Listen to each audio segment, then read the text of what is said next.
여러분 요즘 뭐가 제일 소중하세요? 아마 보람자매는 보니까 이제 짝이 더 소중해 보입니다. 아마 그런 결혼 허락하시는 부모님도 더 소중해지는 시간일 겁니다. 우리 모두에게 있어서 이렇게 시간마다 또 소중해지는 게 다르더라고요. 그러니까 정말 우리가 인생을 살면서 가장 소중한 것을 잊지 말고 붙들고 사는 것이 인생에서는 참 소중하다고, 이것이 인생의 기쁨이구나 하는 것을 깨닫습니다. 여러분, 하나님께서 여러분에게 무슨 소중함을 주시든지 그것을 잊지 말고 간직하고 잘 살아가는 우리 교회 성도가 되기를 축원합니다. 다른 거 다 그만두고요. 오늘부터, 오늘 우리가 소중함을 붙든다고 했을 때 무엇이 소중할까? 이 시대를 살아가는 우리 그리스도인, 성도로 부름받은 우리에게 소중한 건 무엇일까? 우리가 37년대 교회를 다시 세워가는 데 있어서 정말 붙들어야 할 소중한 가치는 또 무엇일까? 그 점을 오늘 좀 잠시 생각해 보려고 합니다. 아마 여러분이 다 소중하고 가치로운 것이 다르겠지만 우리가 예수를 믿는다면 그건 분명히 한 가지일 것입니다. 진리입니다. 그리고 예수 그리스도입니다. 우리가 하나님 말씀과 진리의 말씀과 생명의 말씀 대신 예수를 붙들고 사는 공동체, 그 공동체는 하나님의 선한 일을 이룰 수 있는 능력의 공동체가 분명히 될 겁니다. 여러분 손에 바로 다 붙들고 싶어서 막 쥐고 있지만 이거 지으려고 혹시 예수를 붙들고 있지 못하다면 사실 이걸 놓고라도 예수를 잡아야 합니다. 이것이 지금부터 우리의 삶에 가장 소중한 것이 되고 또 그런 삶을 살고자 다짐하는 것이 37년의 기념주를 맞이하는 우리여야 하며 또 이 시대 성도로 살아가는 우리들의 삶의 자세가 하는 겁니다. 복음을 붙들어야 합니다. 진리를 붙들어야 합니다. 많은 사람들이 조금 당황스러워하던데요. 이번에 교황 방문 이후에 카톨릭 신자가 100만에 갈 것이고 그 일반 기독교 신자가 50만원 줄어들 거다. 이런 생각을 항상 소문이 나도 있더라고요. 어떤 콜라를 보니까 그것을 두려워하지 말고 올해 기독교인들이 복음을 붙들고 진리를 붙드는 일에 더 집중하라. 그럼 떠나갔던 사람들은 다시 돌아오게 될 것이라고 이렇게 콜라 사설을 읽어본 적이 있습니다. 우리가 오늘 무엇을 두려워하는 시대인가? 정말 다른 것이 아니라 내가 가장 소중한 가치 대신 예수 그리스도, 진리를 붙들고 사는 것이 우리들의 삶에는 정말 소중한 것입니다. 여러분, 진리를 왜곡하지 말고 진리를 붙들고 살아가는 성도가 되기를 축원합니다. 사단은 하나님께서 아담과 하와에게 말씀해 주셨는데 진리를 선언하셔서 너희가 다 이 동산에 있는 건 먹어도 좋은데 분명히 있는 선악을 알게 하는 것은 너 먹지 마라. 먹으면 죽는다라고 선언했습니다.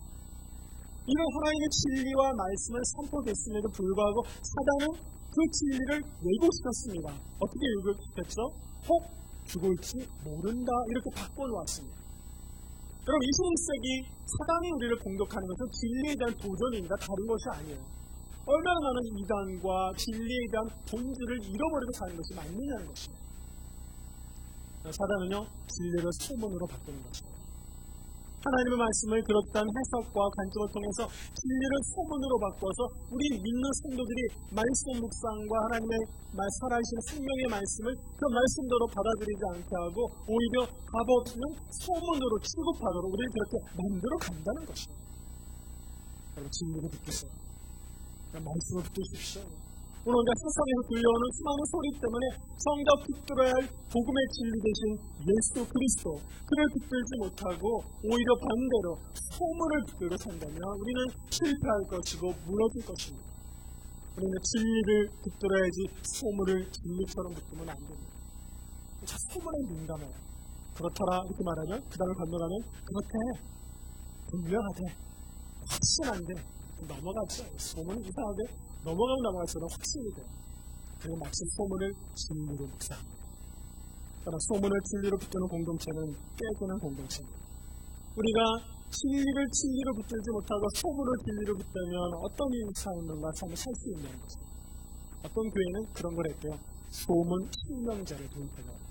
누가 무슨 말하든 이렇게 말하지 말고 누구가 이렇게 말하잖아. 우리 소문에 대한 실명제를 붙여라. 이렇게 말했더니 소문이 많이 사라졌다 그럽니다.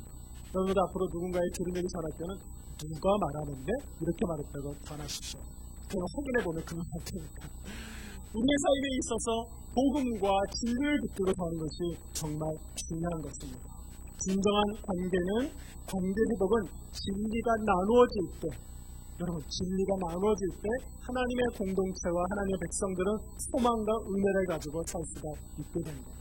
저는 우리 성도들이 앞으로의 시간은 진리를 나누고 붙들고 이것을 가치 있고 소중하게 여기는 사는 저와 우리 모든 성도가 되기를 간절히 축원합니다. 오늘 우리가 만나는 야곱이라는 사람은 하나님이 진리와 말씀을 그가 태중에서부터 선언해 주었습니다. 큰 자가 작은 자를 섬길 것이라라는 하나의 메시지, 비전이죠. 하나님의 그 비전을 어머니를 통해서 야곱에게 들려준 것입니다. 야곱이 태어나서 그 소리를 왜 안 들었겠습니까? 너 내가 임신했을 때 하나님의 음성이 분명히 들렸었다. 네가 하나님의 일을 감당할 거라고 하나님 분명히 말씀하셨어요. 우리 어머니가 하나님의 비전을 아들에게 말하지 않았겠어요. 그러니까 이 야곱은 이미 어린 시절부터 하나님의 비전과 하나님의 계획에 붙들려 산 사람이에요. 그런데 왜 그가 이 하나님의 비전을 붙들고 살아가는 사람이 잘못된 선택을 해서 아버지도 잃어버리고 어머니도 잃어버리고 형과는 오히려 이 적대적인 관계 속에서 살아갈 수밖에 없게 되어지냐는 것입니다. 하나님의 비전과 하나님의 계획만 붙들고 있다고 다 끝나는 것이 아니라는 것이에요. 오히려 야곱은 그 하나님의 비전 때문에 지금 그의 가정이 아픔과 고난 가운데 들어가게 됐다는 것입니다. 놀랍죠, 여러분? 하나님의 비전이면 다 되는 건지 알았는데 오히려 그 하나님의 비전을 그가 열망 가운데, 욕심 가운데 이루고자 했을 때 그 비전의 본질이 회색될 수 있다는 것을 우리는 알게 되는 겁니다. 그래서 항상 그걸 생각했을 거예요. 그래, 내가 우선은 형이 나를 섬길 거야. 그는 계속해서 묵상하면서 기회만 했으면 그 형의 자리로 올라가려고 생각했을 거예요. 틀림없이 안 봐도 뻔히 알아요. 왜냐고요? 컵수강도로 받고 있으면 기회가 되니까 바로 장작권부터 얘기하죠. 그런 머리가 어디 있습니까? 팥주 광고를 형이 좀 배고프다 그러는데 형 이거 먹고 싶어 하니까 장작권 나한테 팔지? 이런 생각을 했다면 그가 평소에 장작권에 대한 야망을 갖고 있었다는 거예요. 그러니까 그 기회가 오자마자 그걸 폭주한 거예요. 에서가 좀 멍청한 사람이 있어요. 아무 생각 없는 거죠. 에서는 힘이 있고 열심히 사냥 좋아하고 그래서 오히려 좀 겸손하고 수였던 이삭이 에서를 더 좋아할지 모릅니다. 남자답고 하니까. 그러니까 오늘 그런 면에서 하나님 야곱은 주도 면밀하고 그 계획을 이루려고 했었다는 사람이죠. 여러분 이삭을 돌아보면 이삭도 사실은 하나님이 주시는 말씀을 잘 붙들고 살지 못했습니다. 시간이 지나면서 우물을 팔 때마다 원주민들이 우물을 뺏어갔잖아요. 처음에는 그것을 누워보시라 하나님의 은혜다 생각했지만 시간이 지나면서 그 일이 계속될 때 야곱의 마음은 어땠을까요? 저는 한두 번 뺏기는 것도 한두 번이지 계속돼서 팔 때마다 빼앗기고 도전받고 상처받을 때 이삭의 마음이 언제나 옹이했을까요? 저는 그렇게 생각하지 않습니다. 저는 상처도 한두 번 받아봤어요. 자꾸 받으면 짜증나고 화날까요? 아마 굉장히 그런 쓴 마음이 마음속에 생겼을 거예요. 세상에 역시 힘이 필요해요. 그래서 저는 어쩌면 에스더를 더 사랑하지 못해요. 우리가 삶에 있어서 날마다 부딪히는 도전 가운데 있을 때 이 하나님의 비전이 선포됐을 때 그 비전을 받아들이는 낮아짐과 겸손함으로 하나님의 비전을 받아들이지 않고 자기의 욕망을 이루는 수단으로 삼게 될 때 그 공동체, 비전을 소유한 공동체도 무너질 수 있다는 것입니다. 그러나 우리 교회는 하나님의 비전이 선포된 공동체입니다. 하나님 우리를 구원의 공동체로 불러주셔서 복되게 하시고 그 구원의 소식들을 세상의 동서남북에 전파하며 살도록 우리를 부르셨습니다. 30년 동안 하나님 한 번도 그 계획을 포기하거나 내려놓은 적이 없었습니다. 우리가 그것을 알고 있든지 잘 확신하지 못했든지 어쩌면 우리는 우리의 야망을 붙들고 하나님의 비전을 바꿔가려고 했었는지 모릅니다. 그러나 하나님은 한 번도 이 교회를 창립하는 그 순간부터 하나님은 구원을 해서 생명을 살리는 일에 한 번도 그 계획을 내려놓거나 포기한 적이 없으시다는 거예요. 그러면 여러분을 더 은혜를 주셔서 여러분이 그 일을 감당하도록 비전의 사람이 되고 꿈의 사람이 되도록 우리를 부르시는 일을 하나님은 포기한 적이 없으시다는 겁니다. 여러분, 우리가 하나님의 선한 계획들을 나를 힘으로 그를 받아 감당해 나가는 성도들을 간절히 축원합니다. 야곱은 야망에 눈이 멀었습니다. 그래서 아버지나 형제에 대한 도리를 저버렸습니다. 무책임하게 형보다 자기가 장자가 되는 것이 하나님의 계획이고 가문에게 유익하다는 생각으로 자기의 생각을 정당화했는지 모릅니다. 살펴보면 하나님이 개입하지 않았다면 그 가족은 다 풍지 닥살났습니다. 돌아보십시오. 그 가족의 결과가 무엇입니까? 하나님이 그 가족을 붙드셨기에 그 그나마 그 가족을 믿음으로 세우셨고, 왜 하나님이 그 가족을 붙드셨는지 알아요? 거기가 예뻐서요? 아니에요. 하나님 당신의 비전 때문에. 우리는 이것을 착각하면 안 됩니다. 하나님은 우리가 뭘 해서 우리에게 당신의 비전을 우리를 통해서 이뤄가시는 분이 아니세요. 아브라함과 이삭과 야곱을 통해서 왜 하나님이 약속하시죠? 이들이 무슨 자격이 있어서 하나님의 자녀 삼아주신 것이 아니잖아요. 이들을 통해서 하나님도 꿈이 있었어요. 이 땅의 민족들을 구원하는 그런 택함받은 백성으로 삼고 싶었던 거예요. 그리고 이 백성을 통해서 예수 그리스도를 보내고자 하는 하나님의 비전이 하나님께 있었다는 거죠. 그러니까 아브라함, 이삭, 야곱을 택하신 것이죠. 그렇지 않고 왜 야곱을 택하고 그를 쓰시냐는 거예요. 오늘 우리 중심에 하나님을 향하여 우리의 마음이 집중되어 있다면 하나님이 여전히 우리를 사용하실 것입니다. 할렐루야. 하나님 우리를 사용하세요. 하나님 여러분을 사용하세요. 여러분의 마음이 하나님을 향해만 가 있다면, 하나님의 꿈에 내가 다 묵상하고만 있다면, 하나님 나를 통해서 당신의 구원의 계획을 이루십시오.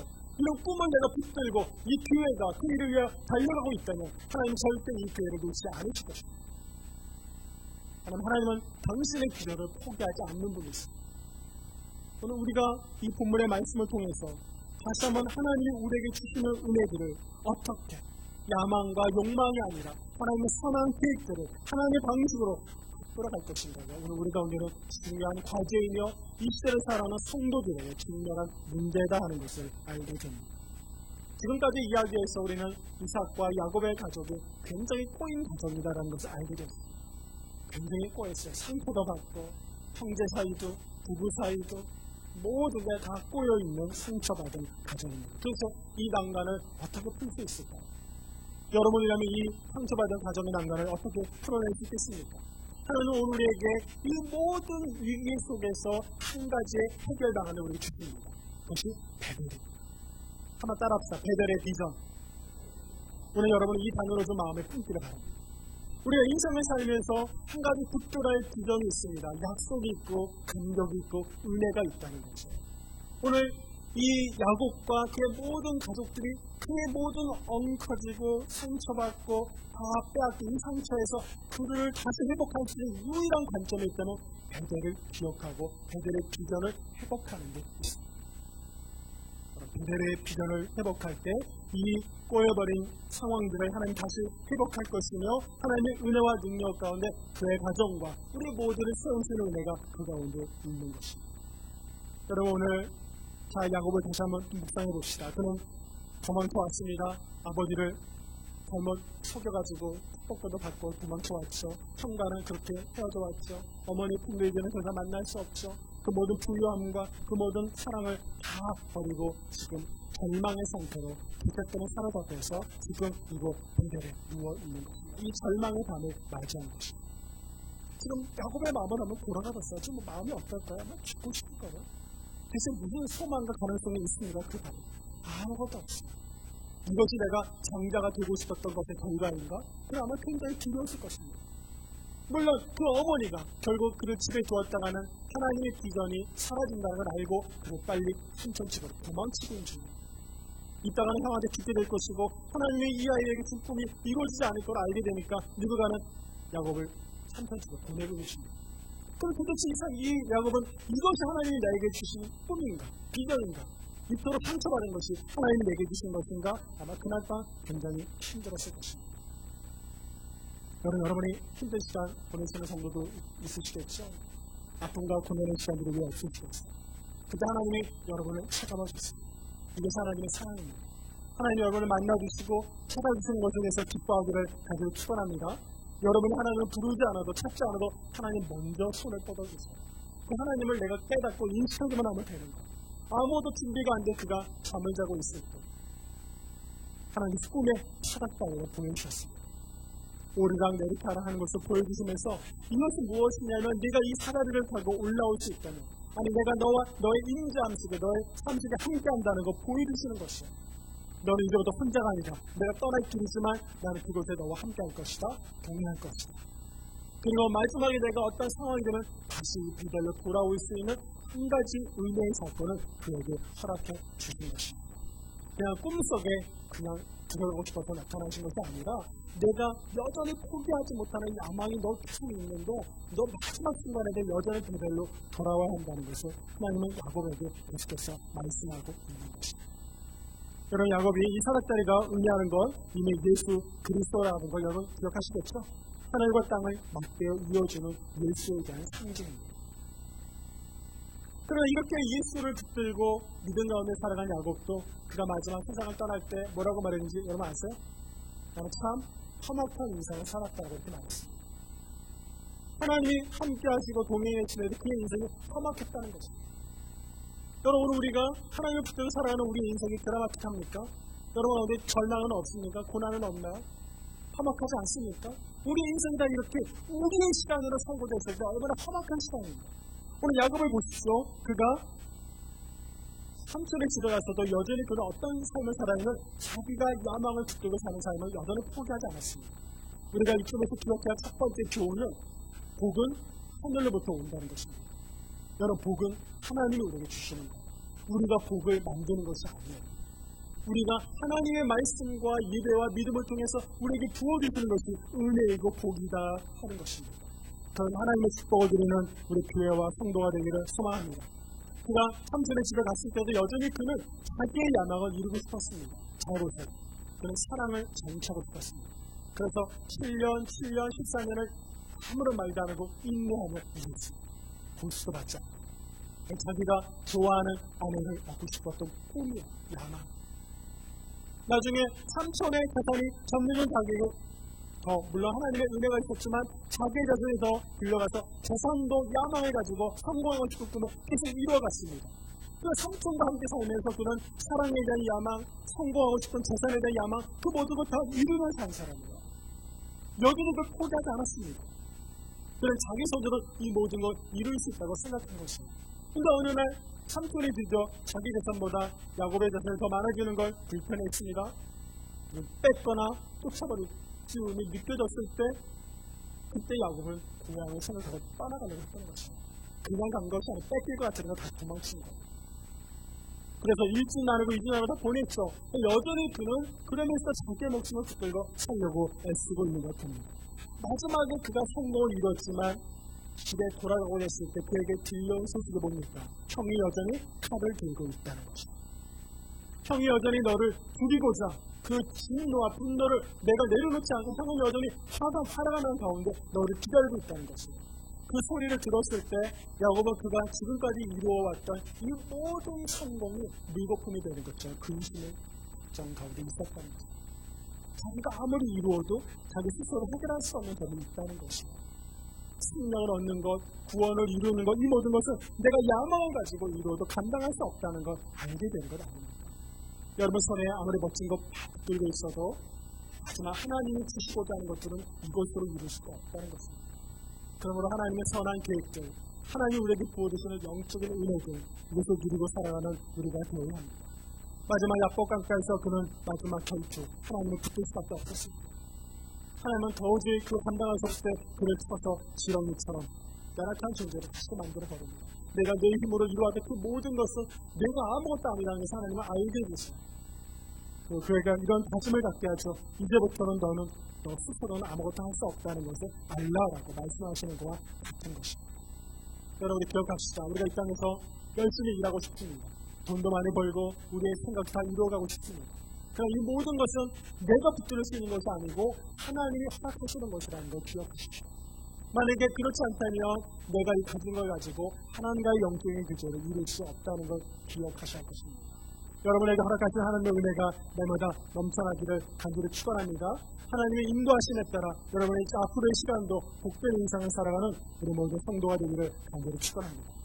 두 번째 생각하고 싶은 것은 그가 야복 강가에서 회개했을 때 어떤 일이 벌어졌습니까? 회개했을 때 그의 문제의 가장 위태로웠던 형이 변화됐다는 거죠. 여러분, 지금 기도는 야곱이 했는데 변화는 누가 됐죠? 형이 됐어요. 여러분, 놀랍지 않습니까? 그 나중에 형을 만나서 형이 그를 품에 안아줍니다. 받아줍니다. 감격이죠. 형 이거 재산 다 가져가 필요 없다고 그랬죠.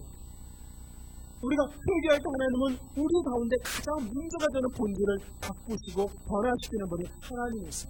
그러니까 여러분들이 기도함으로 하나님의 교제하는 힘이 있죠. 여러분을 건드리는 악들의 수건, 가장 힘든 것을 하나님께서 손대기 시작했어요. 그런데 하나님의 방법은 어떤 방법으로 취할지는 하나님이 아시는 겁니다. 그러므로 여러분들이 오늘 살아야 할 것은 내가 그 대신 회개하고 하나님과 영적인 교제에 들어가는 것입니다. 그러면 내가 가장 나를 힘들게 하는 모든 요소들을 하나님은 바꿔주실 것이며 변화시켜 주실 것이며 하나님의 은혜 가운데 회복할 수 있도록 우리를 다스려 주신다는 거죠. 우리 공동체가 하나님 비전을 품고 힘써 기도하게 될 때 우리가 나아가고자 할 때 부딪히는 장애들이 뭐가 있을까요? 아마 그 장애들을 하나님은 하나하나 만지시고 회복시켜 주시기를 시작하실 것입니다. 여러분 우리가 좀 더 그렇게 하면 더 하나님께 하나님의 꿈을 붙들고 더 한번 기대해 봅시다. 하나님 우리는 연약합니다. 하나님이 우리 교회에 대한 열망을 다시 한번 세워주기 원합니다. 우리가 어떤 계획들을 수많이 세워놔도 하나님이 허락하시지 않는다면 감당할 수 없습니다. 우리가 이 모든 것을 하나님께 맡기고 한번 기대해 봅시다. 하나님께서는 우리가 장애로 여겼던 것, 우리가 장애를 여기는 건 많습니다. 교회 부흥에 장애가 되는 소들이 한두 가지가 아닌 걸 알고 있지 않습니까? 그 문제들을 하나님은 풀어주시고 회복하시기를 시작하실 거랍니다. 우리가 기도하기를 시작하면 됩니다. 땅의 문제, 묶여있는 문제, 우리 모든 삶의 문제, 사람을 세우는 문제, 이 모든 문제에 있어서 우리가 기도하고 하나님의 약속을 붙들기 시작할 때 하나님은 우리가 회개할 때 우리를 맡고 있는 문제를 다스리시고 풀어주시는 분이시라는 겁니다. 그런 믿음으로 살아가는 저와 우리가 되기를 간절히 축원합니다. 이것이 하나님의 약속입니다. 하나님의 소망입니다. 우리가 다시 어떤 비전을 이루며 살 수 있습니까? 하나님 오늘 야곱에게 베델로 돌아가라고 말씀하십니다. 여러분 인생의 위기가 올 때마다 우리가 돌아갈 때가 어디입니까? 그 사랑의 자리입니다. 그 베델 나를 불러주시고 내가 포기하고 혼자라고 생각할 때 그날 밤 나와 함께 하셔서 나를 위로하시고 나를 붙들어 주셨던 아버지 하나님, 그 인자함의 자리로 우리가 돌아가지 않겠습니까? 뜨거운 마음으로 하나님을 바라보고 예배의 감격을 누렸던 그 자리로 여러분 돌아가야 합니다. 이 베델의 비전의 자리로 우리가 돌아가기만 한다면 하나님은 우리를 통해서 새해를 행하여 주실 것입니다. 저는 그런 감격과 다짐이 우리 가운데 있기를 간절히 축원합니다. 부활하신 주님도 제자들에게 갈릴리로 가라고 말씀하셨어요. 거기 내가 너를 처음 만났던 그것을 다 함께 말씀하십니다. 생각해보면 한국교회는 참 야곱처럼 살아왔던 것 같고 저는 한국교회를 돌아봐서 한 시간 동안 마치 우리는 정말 여러분 생각해보세요. 한국 땅은 이 세상에서 이디오피아보다도 더 가난한 나라였습니다. 아시죠? 최빈국이었어요. 그러던 나라가 지금 세계 경제력의 10위권 안에 드는 나라로 바뀌었습니다. 이런 역사에 이런 나라가 있었나요? 우리는 지금 야곱처럼 철저하게 돼서 모든 거 많이 갖춰놨습니다. 모든 거 붙들었습니다. 오히려 동남아 많은 사람들이 돌아와서 코리안 드림을 이루려고 많이 와서 일해요. 너무 많은 걸 가진 것 같아요. 그런데 OECD 국가 중에서 출산율 최저, 자살률 최고. 다시 무너지고 있다는 것입니다. 왜 그렇습니까? 무엇이 이렇게 우리는 노력해서 붙들고 세워놓고 부도 얻들고 우리가 안 가진 것이 무엇입니까? 이렇게 너무 가졌는데 왜 우리는 이렇게 처음부터 무너져가고 있는 것입니다. 우리가 어디부터 시작하면 되겠습니까? 다시 베델로 돌아갈 것입니다. 다시 내가 하나님께서 우리에게 주셨던 소망의 탓을 받지 우리 하나님이 우리가 어떤 계획이 있기 전에 상처가 있기 전에 하나님 오히려 내가 아무것도 아닌 나를 그냥 부르셔서 나를 사랑하시고 내게 일방적으로 은혜를 주셨던 그것으로 돌아가옵니다. 우리가 너무 많은 걸 해왔습니다. 실패도 있었고 하나님께 폼을 잡을 만한 일도 있었습니다. 그러나 여러분 이것으로 우리가 갖고 있는 한 하나님 앞에서 이 모든 것을 회복할 수가 없다는 것. 오늘 다시 처음으로 돌아가 내가 열정적인 마음으로 하나님을 만났던 그것, 하나님이 나를 부르셔서 내 회개의 기도를 받으셨던 그날로 돌아가야 한다는 것입니다. 이것이 베델의 비전입니다. 저는 우리 모든 성도가 오늘 창립 37주년을 맞이하면서 다시 한번 하나님이 준 비전과 하나님의 약속의 땅으로 돌아가서 하나님의 일들을 감당하는 우리 모두가 되기를 소망해 봅니다. 우리 성도가 하나님의 말씀을 잃어버리면 우리는 소속적인 사람으로 변화될 수밖에 없습니다. 우리는 하나님의 말씀을 붙들고 살아야 합니다. 담대하게 하나님의 성소에 들어가야 합니다. 예수의 피에 입어야 합니다. 그럴 때 하나님이 약속하십니다. 내가 너와 함께 할 것이다. 이 은혜를 주신 다음에 마지막 권면하는 우리에게 주시는 마지막 비전은 14절입니다. 여기 동서남북에 퍼져나갈지며 땅의 모든 족속이 너와 네 자손으로 말미암아 복을 받으리라. 다시 한번 읽어볼까요? 너와 네 자손으로 말미암아 땅의 모든 족속이 복을 받을 것이다. 이렇게 말씀하셨습니다. 오늘 이 야곱이 하나님 야곱을 함께 하셔서 너와 내 가족을 통해서 동서남북에 수많은 곳으로 이 은혜를 축복을 흘려보내겠다 이렇게 말씀하고 있는 거죠.